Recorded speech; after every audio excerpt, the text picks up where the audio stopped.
আজকে মাম্মামকে মুখে প্রসাদ দেওয়া হবে। হ্যাঁ, তোমরা ঠিকই শুনেছ।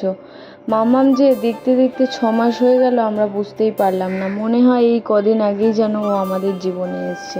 সময় কিন্তু কারোর জন্য থেমে থাকে না, সময় তার নিজের গতিতে কিন্তু চলতে থাকে। হ্যালো এভরিওয়ান, আমি প্রিয়া। আমার নতুন একটা ভিডিওতে তোমাদের ওয়েলকাম।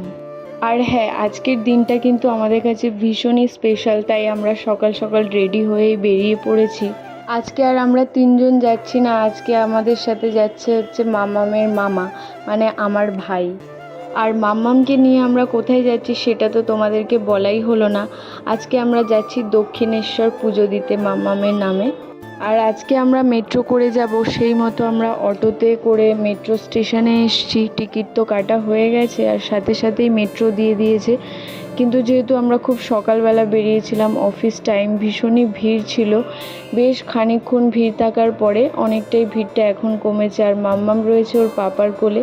অনেকক্ষণ পরে আমরা একটু বসার জায়গা পেয়েছি আর মেট্রো থেকে বাইরের ভিউটা দেখছিলাম, খুব ভালো লাগছিল।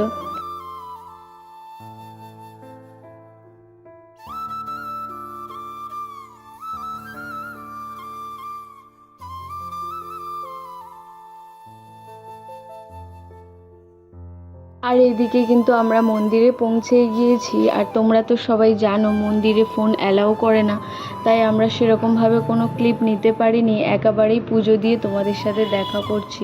বেশ অনেকটা সময় লাইনে দাঁড়ানোর পরে কিন্তু ফাইনালি আমরা ঠাকুরের পুজো দিয়েছি। আর মামামের মুখে কিন্তু ওর মামা ঠাকুরের প্রসাদও দিয়েছে।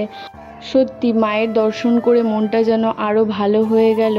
তারপরে আমরা মাম্মামকে নিয়ে বাড়ির দিকে রওনা হলাম। আর এদিকে মন্দিরের বাইরে মাম্মামের পিপি কিন্তু আমাদের জন্য অপেক্ষা করছিল, একেবারেই দেখা করে নিলাম। আর গোলু সোনা দেখতে পাচ্ছ মাম্মামকে কত আদর করছে। আজকের দিনটা আমাদের এইভাবেই কাটলো। ভিডিওটা কেমন লাগলো অবশ্যই জানিও। আর আমার মাম্মামকে সবাই আশীর্বাদ করো।